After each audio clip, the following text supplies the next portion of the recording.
Well, as usual, I'm out here doing a little experiment. I got one of these little Lowe's max pressure electronic pressure washer. These things are pretty good. This one's been out in the weather for about two or three winters now, and not real familiar. Thank you there, Halfback. These things are a mess. They've got this little default breaker. I've sprayed it with Force 5 Marine and plugged it in, and as you can see, the light is on. Come on. See, so that's on. It's ready to rock and roll. So we're gonna go back out here. That's shortstop. That ain't Halfback. But anyway, let's check this thing out. See if it's gonna run. Huh? I'll be doggone.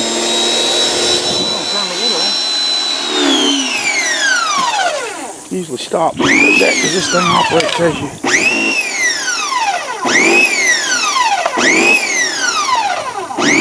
They're just left-handed. We'll change hands there with the camera. And there it goes. There it goes. A little power washer. You'll notice I'm standing in the water. All the connections I've made out here, I've sprayed with this stuff. The elephant eater. She's running though. Wow. What a video this ought to be.